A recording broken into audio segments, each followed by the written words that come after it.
सभी बच्चों को नमस्कार। मेरा नाम जगदीश सोलंकी और आप देख रहे हो physics bye Jagdish Solanki YouTube channel. इस चैनल में आप सभी का स्वागत है। बच्चों हम जो देखेंगे आज बॉयल का नियम और चार्ल्स का नियम। ये जो आदर्श गैस होती है इससे संबंधित हमारे पास दो नियम है, एक बॉयल का नियम और एक चार्ल्स का नियम। तो सबसे पहले हम बॉयल का नियम देखेंगे। बॉयल का नियम क्या होता है? मान लो कि हमारे पास आदर्श गैस होती है तो उस गैस के दाब, प्रेशर P, दाब और आयतन V, वॉल्यूम V, इन दोनों के बीच क्या संबंध होता है? प्रेशर P, दाब P और वॉल्यूम V, आयतन V के बीच संबंध स्थापित करने के लिए बॉयल ने एक नियम दिया था जिसको हम बॉयल के नियम के नाम से जानते हैं। तो ये रिलेशन किसके बीच में? P और V के बीच में, P और V के बीच संबंध स्थापित करता है। अब इसमें एक चीज ध्यान रखना है कि इसमें जो टेम्परेचर को हम कांस्टेंट रखते हैं, T को हम कांस्टेंट रखते हैं, T को हम नियत रखते हैं, कांस्टेंट रखते हैं, नियत टेम्परेचर कांस्टेंट रहना चाहिए। जब टेम्परेचर कांस्टेंट होता है उसके मान में हम कोई परिवर्तन नहीं करते तब P और V के बीच क्या संबंध होगा ये हम देखेंगे और ये बॉयल का नियम कहलाता है। तो यहाँ हमने डायग्राम में बता रखा है कि ये टेम्परेचर को हमने 300 पे फिक्स कर रखा, टेम्परेचर को हमने नहीं बढ़ने दिया। फिक्स बात है कि यदि मान लो टेम्परेचर को हम कांस्टेंट रख देते, स्थिर रख देते हैं और यदि मान लो कि उस गैस का हम आयतन बढ़ाते हैं तो प्रेशर क्या हो जाएगा, वॉल्यूम क्या हो जाएगा, कम हो जाएगा। तो ये चीज ध्यान रखना है कि ये प्रेशर और वॉल्यूम एक दूसरे के इनवर्सली प्रोपोर्शनल होकर व्युत्क्रमानुपाती होते हैं। यानी दाब बढ़ाएंगे तो आयतन कम हो जाएगा और आयतन बढ़ाएंगे तो दाब कम हो जाएगा। यानी दोनों के एक दूसरे के व्युत्क्रमानुपाती या इनवर्सली प्रोपोर्शनल होते हैं। तो नियम क्या लिखेंगे? नियत ताप पर टेम्परेचर को कांस्टेंट रखेंगे, टेम्परेचर कांस्टेंट रखेगा, गैस का जो आयतन होगा V उसके दाब के व्युत्क्रमानुपाती होता है। यानी P प्रोपोर्शनल 1/V, दाब आयतन के व्युत्क्रमानुपाती होता है या आयतन दाब के व्युत्क्रमानुपाती होता है। लेकिन कब? जब टेम्परेचर को हम कांस्टेंट रखते तब, हमेशा नहीं होगा। एक कंडीशन डालिए, यदि ताप नियत है उस स्थिति में दाब आयतन के व्युत्क्रमानुपाती होता है। Pressure is directly inversely proportional 1/V। तो यदि यहाँ कांस्टेंट हटाते हैं, प्रोपोर्शनलिटी हटाते तो कांस्टेंट लगता P इक्वल टू K/V, ऐसा लिख सकते हैं इसको, जहाँ K एक नियतांक होगा, कांस्टेंट होगा और इसका मल्टीप्लाई अगर कर दें तो PV इक्वल टू K आ जाएगा, PV इक्वल टू K हो गया। या इसको यदि दो कंडीशन ले रखी है, मान लो दो अलग अलग स्थिति में अपने को दाब और आयतन दे रखा है, तो उसको अपन इस प्रकार से भी लिख सकते हैं P1V1 बराबर P2V2, P1V1 बराबर P2V2। ये कब लिखना? जब दो कंडीशन दी हुई, पहले आयतन V1 था, दाब P1 है, बाद में आयतन V2 हो जाता है, दाब P2 हो जाता है, तब उस कंडीशन में जो है P1V1 इक्वल टू P2V2 ये इसके द्वारा प्रदर्शित करेंगे। तो बॉयल का नियम समझ में आ गया होगा। स्थिर ताप पर टेम्परेचर को कांस्टेंट रखना है, प्रेशर और वॉल्यूम एक दूसरे के इनवर्सली प्रोपोर्शनल होंगे। यानी हमने मान लो कि जैसे यहाँ प्रेशर बढ़ा है, ये जैसे मान लो ये प्रेशर बढ़ा तो आयतन क्या होगा, कम होगा, और आयतन जैसे कम हुआ तो प्रेशर क्या है, बढ़ जाएगा। डायग्राम में दिख रहा है कि ये प्रेशर बढ़ा तो वॉल्यूम क्या होगा, कम होगा, प्रेशर कम हुआ तो वॉल्यूम बढ़ जाएगा। तो इस डायग्राम से अपने क्लियर होना चाहिए कि यदि मान लो ये प्रेशर बढ़ा है तो वॉल्यूम नीचे आ गया, कम हो गया, और प्रेशर जैसे कम हुआ तो वॉल्यूम बढ़ गया था। तो यानी प्रेशर और वॉल्यूम यानी दाब और आयतन एक दूसरे के इनवर्सली प्रोपोर्शनल होते हैं। और यदि इनके बीच हम ग्राफ खींचते, जब भी व्युत्क्रमानुपाती का कोई भी ग्राफ खींचते हम, P और V के बीच में मान लो अलग अलग रीडिंग लेके हम ग्राफ खींचेंगे तो ग्राफ हमेशा परवलयाकार इस तरह से ग्राफ प्राप्त होता है। परवलयाकार या अति परवलयाकार इस टाइप से शेप उसका आएगा, परवलयाकार के आकार का ग्राफ आता है।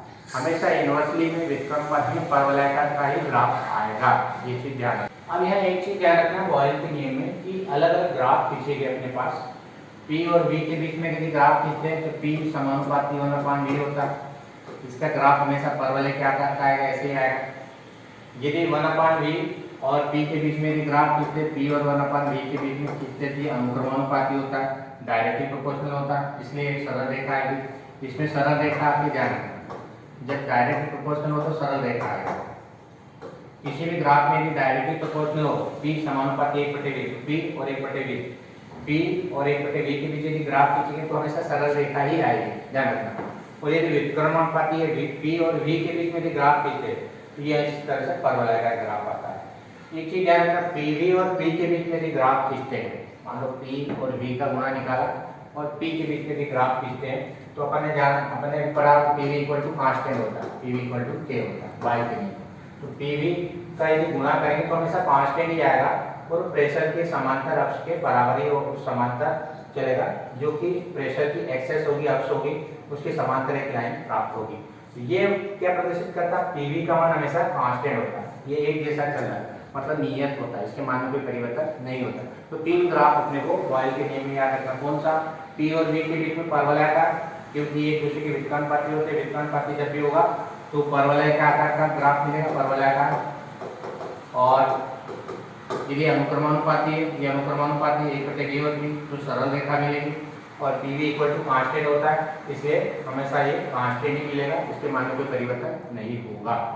अब हम चार्ल्स का नियम देखेंगे कि चार्ल्स के नियम में क्या होता है कि जैसे हमने बॉयल के नियम में टेम्परेचर को कांस्टेंट रखा था, बॉयल का नियम अभी हमने पढ़ा था, इसमें टेम्परेचर को हमने कांस्टेंट रखा था। इसी प्रकार से हम चार्ल्स के नियम में प्रेशर को कांस्टेंट रखेंगे, दाब को नियत रखेंगे। इसको नियत रखेंगे, दाब को, प्रेशर को हम कांस्टेंट रखेंगे। यदि प्रेशर कांस्टेंट है, मान लो कि कोई परिवर्तन हो रहा है, किसी गैस को हम गर्म कर रहे हैं और उसका प्रेशर कांस्टेंट है, प्रेशर बढ़ने नहीं दे रहे, जितना प्रेशर पहले था उतना उतना प्रेशर उस पर बाद में भी है, तब उस कंडीशंस में क्या होगा कि V और T के बीच में यदि अपन संबंध देखते हैं, आयतन और ताप, परम ताप जिसको हम कहते हैं, ताप और आयतन के बीच यदि हम संबंध देखते हैं तो ये जो संबंध होता है कि जैसे जैसे अपन टेम्परेचर बढ़ाते जाते हैं, मान लो कि इसमें टेम्परेचर ये दे रखा है 250, इसको हमने बढ़ाया, टेम्परेचर जैसे जैसे हम बढ़ाते जाएंगे, 350 किया, 375 किया, तो ये ग्राफ से स्पष्ट है। और ये जैसे हम टेम्परेचर गर्म करेंगे, इसको क्या होगा, गर्म करेंगे कि ऊपर जाएगा, क्योंकि प्रेशर हमेशा उतना ही रहना चाहिए, प्रेशर अंदर का चेंज नहीं होना चाहिए। 150 यदि इसमें 1.50 प्रेशर है तो हमेशा 1.50 प्रेशर ही रखना पड़ेगा। यदि मान लो इसको नहीं बढ़ने दिया, नहीं रखा, तो प्रेशर बढ़ जाएगा। तो क्या करते हैं हम, इसको पिस्टन धीरे धीरे क्या होगा, ये ऊपर चले जाएगा। ऊपर जा रहा है, इसका मतलब क्या हो रहा है कि आयतन में वृद्धि हो रही है, आयतन परिवर्तन हो रहा है, आयतन बढ़ रहा है। कब, जब हम टेम्परेचर को बढ़ाते, तब टेम्परेचर को यदि इंक्रीज करते हैं, बढ़ाते हैं, तो गैस का आयतन भी बढ़ता है। प्रेशर को कांस्टेंट यदि रख दिया है हमने, प्रेशर को इसमें कांस्टेंट रख दिया है, तब इसके टेम्परेचर को जैसे हम इंक्रीज कर रहे हैं, जैसे ये इंक्रीज किया तो क्या हुआ, इंक्रीज करने से, इंक्रीज करेंगे क्या होगा, ये ऊपर जा रहा है, देखो, और इंक्रीज किया, ये और ऊपर गया, और इंक्रीज किया, और ऊपर गया, और इंक्रीज किया, और ऊपर गया। यानी कहने का मतलब टेम्परेचर को जो बढ़ा रहे 450 तक कर दिया, और ये कम कर रहे हैं मान लो, और ये कम किया, क्या हो रहा है, ये बढ़ गया, क्या होगा, ऊपर चला गया। यानी कहने का मतलब टेम्परेचर को यदि बढ़ाते हैं तो वॉल्यूम क्या हो रहा है, बढ़ रहा। जैसे 400, ये 300, कम कर दिया, फिर बढ़ा दिया। तो कम ज़्यादा करने से यदि टेम्परेचर को हम बढ़ाते हैं तो वॉल्यूम भी बढ़ता है, और टेम्परेचर को यदि हम कम करते हैं तो वॉल्यूम भी कम होता है। यानी इसका सीधा मतलब है कि आप टेम्परेचर को इंक्रीज करेंगे तो वॉल्यूम भी इंक्रीज होगा, टेम्परेचर को डिक्रीज करेंगे तो वॉल्यूम भी डिक्रीज होगा। यानी दोनों एक दूसरे के डायरेक्टली प्रोपोर्शनल होते हैं, कि वॉल्यूम टेम्परेचर के डायरेक्टली प्रोपोर्शनल होता है, यानी आयतन परम ताप के अनुक्रमानुपाती होता है। सीधे शब्दों में यदि हम कहें कि जो वॉल्यूम होगा, आयतन, वो परम ताप T के अनुक्रमानुपाती होता है, V समानुपाती T। जब हम कांस्टेंट हटाते हैं तो कांस्टेंट हटाएंगे तो K लगाएंगे, तो V इक्वल टू KT, जहाँ K क्या होगा, नियतांक होगा, कांस्टेंट होगा। तो इस तरह से दो यदि स्थितियां हैं, इसको V बटे T भी लिख सकते हैं, जैसे यहाँ हमने लिखा V बटे T इक्वल टू K भी लिख सकते हैं, या V इक्वल टू KT भी लिख सकते हैं। यदि दो कंडीशन है तो V बटे T equal to constant value आ रही है, इसको हम क्या लिख सकते हैं, V1 upon T1 equal to V2 upon T2 equal to V3 upon V3 भी है। चलने देते आगे तीन कंडीशन होगी, यानी कांस्टेंट के बराबर ही होगा। तो इस तरह से ये V1 upon T1 equal to V2 upon T2 equal to K। तो इस तरह से ये हमारे पास बॉयल का नियम के साथ साथ चार्ल्स का नियम भी होता है। तो ये दोनों नियम अपने को याद रखना है। यदि वीडियो आपको अच्छा लगता है तो आप इस चैनल को सब्सक्राइब करें, अपने दोस्तों के साथ वीडियो को शेयर करें और बेल आइकन के बटन को प्रेस करें, ताकि आने वाले वीडियो की नोटिफिकेशन आप तक पहुंच जाए। धन्यवाद। जय हिंद, जय भारत, वंदे भारत।